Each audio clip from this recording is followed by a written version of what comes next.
Friends, welcome back. ഇന്ന് ഞാൻ പോകുന്നത് റൂട്ടിങ്ങിലെ വേറൊരു ട്രഡീഷണൽ വില്ലേജായ വേറബോ വില്ലേജിലേക്കാണ്. വില്ലേജിനെ കുറിച്ച് ഞാൻ അവിടെ എത്തിയിട്ട് പറയാം. അധികം ടൂറിസ്റ്റുകളൊന്നും വരാത്ത സ്ഥലമാണ് റൂട്ടങ്. എല്ലാ സ്ഥലങ്ങളിലും 2-3 ടൂറിസ്റ്റുകൾ, അതും ഇന്തോനേഷ്യ സഞ്ചാരികൾ മാത്രമാണ് ഉണ്ടായിരുന്നത്. ഹോമോജനസിൽപ്പെട്ട ഹോമോ ഫ്ലോറൻസിസിന്റെ ഫോസിലുകൾ കണ്ടെടുത്ത ഹോബിറ്റ് കേവും റൂട്ടങ്ങിലാണ്. അങ്ങനെ കുറെ നെൽപ്പാടങ്ങളും മലനിരകളും പിന്നിട്ട് ദ്വീപിന്റെ മറുവശത്തുള്ള കടൽ തീരത്തെത്തി. സാവുകടൽ എന്നാണ് ഈ കടലിന്റെ പേര്. ബെന്തങ് എന്ന ചെറിയൊരു ഫിഷിംഗ് വില്ലേജ് മാത്രമേ ഇവിടെ ഉള്ളൂ. ഇനി അടുത്ത ഗ്രാമമായ ടെങ്കെ വരെ കടൽ തീരത്തൂടെയാണ് യാത്ര. മുളസ് ദ്വീപാണ് കടലിൽ ദൂരെയായി കാണുന്നത്. വേറബോ വില്ലേജിലേക്ക് ഡെങ്കെ ഗ്രാമത്തിൽ നിന്ന് കടൽ തീരം വിട്ട് മുകളിലേക്കുള്ള റോഡിലേക്ക് കയറണം. റോഡിലൊന്നും ആളുകൾ തീരെയില്ല. പിന്നെ ഇടയ്ക്ക് ആൾക്കാർ യാത്ര ചെയ്യുന്ന ഉച്ചത്തിൽ പാട്ടുവെച്ച ഇതുപോലുള്ള ട്രക്കുകൾ കാണാം.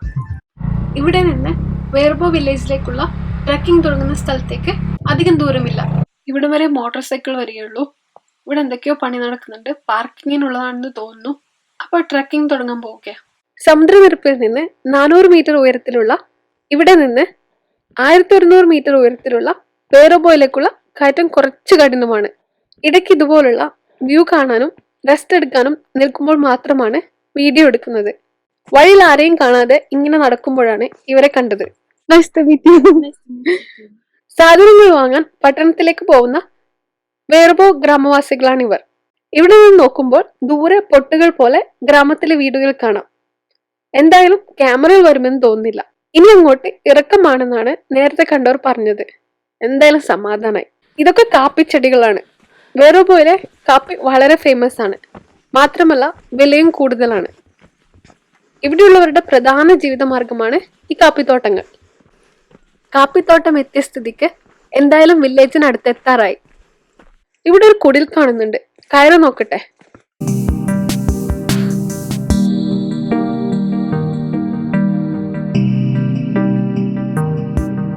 ഇതെന്തിനാണാവോ?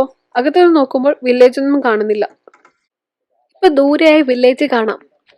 ഇവരുടെ ആചാരം അനുസരിച്ച് വില്ലേജിലെ ആൻസെസ്റ്റർ ഹൗസിൽ ചെന്ന് ഗ്രാമത്തലവൻ മുഖാന്തിരം പരേതാത്മാക്കളോട് പുറത്തുനിന്ന് വരുന്നവരെ പ്രവേശിപ്പിക്കാനുള്ള അനുവാദം വാങ്ങിയതിനു ശേഷം മാത്രമേ ഫോട്ടോ, വീഡിയോ എന്നിവ എടുക്കാനോ ഗ്രാമവാസികളോട് സംസാരിക്കാനോ പാടുള്ളൂ. അപ്പൊ ആദ്യം പോയി അനുവാദം വാങ്ങട്ടെ. This is the ceremonial in here. His name is Velu. So the Velu is for the respect to the young sister long time ago. Yeah. And so in here now the people are from in India. Yeah. So in here your family from Verbo now. Yeah. You know from India. Yeah. Now you are from Verbo. Yeah. Okay, thank you. And this is the biggest house in here. Yeah. His name is Baru Gendang. Yeah. This is the main house in here. What is the name? Baru Gendang. Yeah. Baru Gendang. Yeah. Baru is the house. Gendang is the music traditional in here like gong and drum. This is for the instrument. ഈ അനുവാദം വാങ്ങിയതിനു ശേഷം നമ്മളും ഈ ഗ്രാമവാസികളായി മാറുന്നു. ഇവർ പറഞ്ഞതനുസരിച്ച് ഇപ്പൊ ഞാൻ വേറബോക്കാരിയാ. ഇനി ഞാൻ പുറത്തുപോയി വില്ലേജ് ഒന്ന് കാണട്ടെ. ഞാനിപ്പോൾ ഉള്ളത് വേറബോ വില്ലേജിലാണ്. വില്ലേജിൽ എത്തിയതിനു ശേഷം ഗ്രാമത്തലവന്റെ ഒരു സെറിമണി കഴിഞ്ഞതിന് ശേഷം മാത്രമേ ഇവിടെ ഫോട്ടോയും വീഡിയോ എടുക്കാൻ പറ്റുള്ളൂ. ഇന്തോനേഷ്യയിലെ ഫ്ലോറൻസിൽ എത്തിച്ചേരാൻ ഏറ്റവും ബുദ്ധിമുട്ടുള്ള വില്ലേജാണിത്. ഇവിടെ വരാൻ റൂട്ടിങ്ങിൽ നിന്ന് 3 മണിക്കൂർ മോട്ടോർ സൈക്കിളിലോ കാറിലോ യാത്ര ചെയ്ത് അതിനുശേഷം 1-2 മണിക്കൂർ ഹൈക്കിങ് ചെയ്താലേ ഇവിടെ എത്തുകയുള്ളൂ. സാധാരണ എല്ലാവരും ഇവിടെ വന്ന് ഇവിടെയുള്ള ഹോം സ്റ്റേയിൽ താമസിക്കും. ചിലവർ ഇവിടെ ഉച്ചയ്ക്ക് വന്ന് ഉച്ചഭക്ഷണം കഴിച്ച് തിരിച്ചു പോകും. ഞാനും സമയമില്ലാതുകൊണ്ട് ഇവിടെ താമസിക്കുന്നില്ല. അതുകൊണ്ട് കുറച്ച് കഴിഞ്ഞ് ഞാനിപ്പോൾ ഇവിടെ നിന്ന് ഇറങ്ങും. ഈ കാണുന്നതാണ് home stay. 2012 UNESCO Asia Pacific award for cultural heritage conservation കിട്ടിയത് വേറബോ വില്ലേജിനാണ്. 7 വീടുകളാണ് ഇവിടെയുള്ളത്. ഏകദേശം 50 പേരാണ് ഇവിടെ താമസിക്കുന്നത്. ഞാൻ തോഡോ വില്ലേജിൽ നിന്ന് പറഞ്ഞ പോലെ ഇവിടെയുള്ളവരും ക്രിസ്ത്യൻ വിശ്വാസത്തോടൊപ്പം ഗോത്രവിശ്വാസങ്ങളും ആചാരങ്ങളും പിന്തുടരുന്നവരാണ്. അതുപോലെ മുന്നിൽ കാണുന്ന ഈ തറയിലേക്ക് മാത്രം ആർക്കും പ്രവേശനമില്ല. ഇത് ബലികർമ്മങ്ങൾക്കും പൂർവികാരാധനയ്ക്കുമുള്ള വിശുദ്ധ തറയാണ്. ബാറു നിയാങ് എന്നാണ് ഐസ്ക്രീം കോണുകൾ പോലെയുള്ള ഈ വീടുകൾ അറിയപ്പെടുന്നത്. ഈ 7 വീടുകൾ ഏറ്റവും വലിയ വീടായ ഇപ്പോൾ വെൽക്കം സെറമണി നടന്ന വീടാണ് ബാറുഗണ്ട. ബാക്കിയുള്ള 6 വീടുകൾ നിയാങ് എന്നാണ് അറിയപ്പെടുന്നത്. അതിൽ ഒരു വീട് സന്ദർശകർക്ക് താമസിക്കാനുള്ളതാണ്. What is this? This is the marquesa. Can I have one? No. 40. വില്ലേജിൽ ഇങ്ങനെ കറങ്ങി നടക്കുമ്പോഴാണ് പാഷൻ ഫ്രൂട്ട് പോലെയുള്ള ഈ പഴം കണ്ടത്. ഉടനെ തന്നെ അത് വാങ്ങിക്കഴിച്ചു. പുറന്തോടിന് പാഷൻ ഫ്രൂട്ടിന്റെ അത്ര കട്ടിയില്ല. കൈകൊണ്ട് എളുപ്പത്തിൽ രണ്ടായി ഭാഗിക്കാൻ പറ്റും. ഉൾഭാഗം കാണാനും ഏകദേശം പാഷൻ ഫ്രൂട്ട് പോലെ തന്നെയാണ്. പക്ഷെ ടേസ്റ്റ് എന്തൊരു മധുരമാണെന്നോ, പുളി തീരെയില്ല. പിന്നെ കാട്ടിലുള്ള ഒരു മരത്തിൽ വളരുന്ന പഴമാണിത്. പക്ഷെ പാഷൻ ഫ്രൂട്ട് വള്ളിയിലല്ലേ ഉണ്ടാവുന്നത്. 10 മീറ്ററോളം വ്യാസത്തിലുള്ള ഈ വീടുകൾ നിർമ്മിച്ചിരിക്കുന്നത് പുല്ലും മുളയും തടികളും ഉപയോഗിച്ചാണ്. വർഷാവർഷങ്ങളിൽ അറ്റകുറ്റപ്പണികൾക്ക് നല്ല ചെലവ് വരുന്നതിനാൽ മറ്റ് ഗ്രാമവാസികൾ ഇവിടെ തന്നെയുള്ള സാധാരണ വീടുകളിലാണ് താമസിക്കുന്നത്. ഇവിടെ പ്ലാസ്റ്റിക് വേസ്റ്റുകൾ ഒന്നും ഉപേക്ഷിച്ചു പോകാൻ പാടില്ല. ഗ്രാമത്തിൽ നിന്ന് തിരിച്ചു പോകുമ്പോൾ അതെല്ലാം തിരിച്ച് നമ്മൾ തന്നെ കൊണ്ടുപോകണം. അങ്ങനെയൊക്കെയാണ് ഇവർ കാട്ടിന് നടുവിലെ ഈ ഗ്രാമം ഇത്ര വൃത്തിയായി സൂക്ഷിക്കുന്നത്. ഇന്റർനെറ്റ് ഇല്ലാതെ കുറച്ചു കാലം മുൻപ് വരെ മൊബൈൽ കവറേജും ഇല്ലാതിരുന്ന കാടിനുള്ളിൽ ഒറ്റപ്പെട്ട് കിടക്കുന്ന 100 കണക്കിന് വർഷത്തെ പാരമ്പര്യമുള്ള ഒരു ഗോത്ര സമൂഹമാണ് വേർബോ. ഇപ്പോൾ മൊബൈൽ കവറേജ് കിട്ടുന്നുണ്ടെന്നാണ് ഗ്രാമത്തിലെ ഗൈഡ് പറഞ്ഞത്. പക്ഷെ കുറച്ചു പേർക്കേ ഫോണുള്ളൂ. സോളാർ പാനൽ വെച്ചാണ് വൈദ്യുതി, അതും ലൈറ്റ് ബൾബുകൾക്ക് മാത്രം. ഞാൻ കഴിഞ്ഞ പ്രാവശ്യം പോയ തോട വില്ലേജിൽ നിന്നും വേർപെട്ടു വന്നവരുടെ 18ാമത്തെ തലമുറയാണ് ഇപ്പോൾ ഇവിടെ താമസിക്കുന്നത്.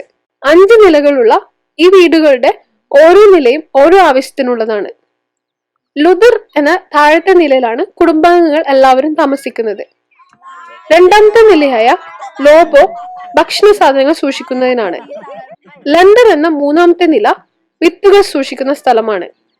4ാമത്തെ നിലയായ ലംപ ദീർഘകാല ആവശ്യത്തിനുള്ള ഭക്ഷണവും വിത്തുകളും സൂക്ഷിക്കുന്ന സ്ഥലമാണ്. പരേതാത്മകൾ കുടികൊള്ളുന്ന ഏറ്റവും പവിത്രമായ സ്ഥലമാണ് ഹെഗാങ് കോഡു എന്ന 5ാമത്തെ നില. ഇത് സന്ദർശകർക്ക് താമസിക്കാനുള്ള വീടിന്റെ ഉൾഭാഗമാണ്. ഇവിടെ താമസിക്കാൻ വരുന്നവർ ഈ കാണുന്ന പായകളിലാണ് ഉറങ്ങുന്നത്. ഞാൻ നേരത്തെ പറഞ്ഞില്ലേ എല്ലാ വീടുകൾക്കും 5 നിലകളുണ്ടെന്ന്. ഈ 5 നിലകളും കയറാനുള്ള ഒരേ ഒരു മാർഗം മുള കൊണ്ടുള്ള ഈ ഏണിയാണ്. ഞാൻ എന്തായാലും ഒരു നിലയെങ്കിലും കയറി നോക്കട്ടെ. ഇത് കയറാൻ വലിയ കുഴപ്പമില്ല, പക്ഷെ ഇറങ്ങാനാണ് പണി. Be careful. I think I cannot come down if I climb. Really, I cannot come down.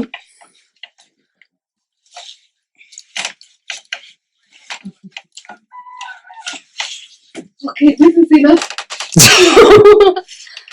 Oh, One more. one more, no. No. Fall down.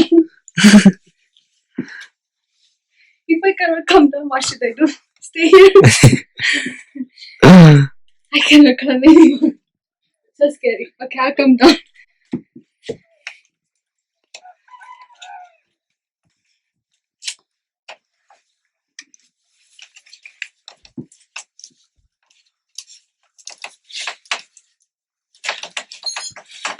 Be careful. Oh yeah. വീടിന്റെ ജനലിലൂടെ പുറത്തു നോക്കുമ്പോഴുള്ള വ്യൂ ആണിത്. അങ്ങ് ദൂരെയുള്ള മലമുകളിൽ മുഴുവൻ കോടമഞ്ഞാണ്. ഊണ് റെഡി ആയിട്ടുണ്ട്. നിലത്ത് പായലിരുന്നാണ് ഊണ് കഴിക്കുന്നത്. ചോറും പപ്പടവും ഇലക്കറിയും മുട്ടയുമാണ് ഭക്ഷണം. മുട്ട കണ്ടിട്ടാണെന്ന് തോന്നുന്നു ഒരു പൂച്ചയും കൂടെ കൂടിയിട്ടുണ്ട്. ഊണിന് ശേഷം ഗ്രാമത്തിലൂടെ നടക്കാൻ ഇറങ്ങി. എല്ലാവരും ഊണൊക്കെ കഴിച്ച് പാട്ടൊക്കെ കേട്ട് വർത്തമാനം പറഞ്ഞിരിക്കുക. കൂടുതൽ നേരത്തെ കണ്ട പഴവും.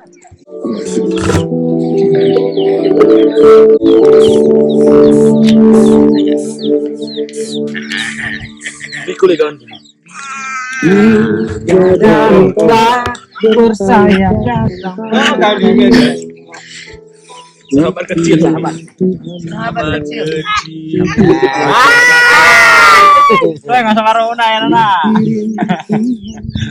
ഇരുട്ടുന്നതിന് മുൻപ് ഇവിടുന്ന് ഇറങ്ങണം. ഇപ്പൊ സമയം വൈകുന്നേരം 4 മണിയായി. ഇനിയും ലൈറ്റായ ശരിയാവില്ല. അങ്ങനെ വേർബോ വില്ലേജിൽ നിന്ന് ഇറങ്ങി ഞാൻ പിറകിലോട്ടേക്കാണ് നടക്കുന്നത്. ഇതാണ് ഞാൻ നേരത്തെ പറഞ്ഞ സാധാരണ വീടുകൾ. അലുമിനിയം റൂഫുള്ള ഇതുപോലുള്ള ഒരുപാട് വീടുകൾ ഇവിടെ ഉണ്ട്. പിന്നെ വേർബോ വില്ലേജിലേക്ക് വരുമ്പോൾ ഈ വ്യൂ എടുക്കാൻ പറ്റിയിരുന്നില്ല. ആദ്യം തന്നെ ഗ്രാമത്തലവന്റെ അനുവാദം വാങ്ങണമല്ലോ.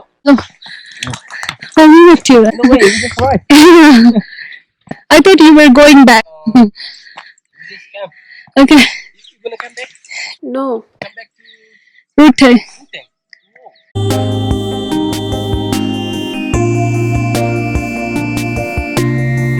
തിരിച്ചു പോകുമ്പോൾ ആദ്യത്തെ ഭാഗം കയറ്റവും പിന്നെ ഇറക്കവുമാണ്. ഇവരൊക്കെ വേർബോ വില്ലേജിൽ താമസിക്കാൻ പോകുന്നവരാ.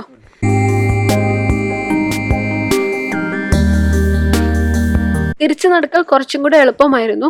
അങ്ങനെ നടന്ന് ആദ്യം കണ്ട വ്യൂ പോയിന്റിലെത്തി. ഇനി ഇവിടുന്ന് താഴേക്കധികം ദൂരമില്ല. താഴെ മോട്ടോർ സൈക്കിൾ പാർക്ക് ചെയ്ത സ്ഥലത്തിനടുത്തെത്തി. രാത്രി 8:30 ആകും റൂട്ടിങ് തിരിച്ചെത്താൻ. ഡെങ്കെ ഗ്രാമം എത്തിയപ്പോഴേക്കും സൂര്യാസ്തമയം തുടങ്ങി. ദൂരെയായി മുളസ് ദ്വീപ് കാണാം. അപ്പോൾ ഫ്ലോറസിലെ കൂടുതൽ കാഴ്ചകളുമായി വീണ്ടും കാണാം.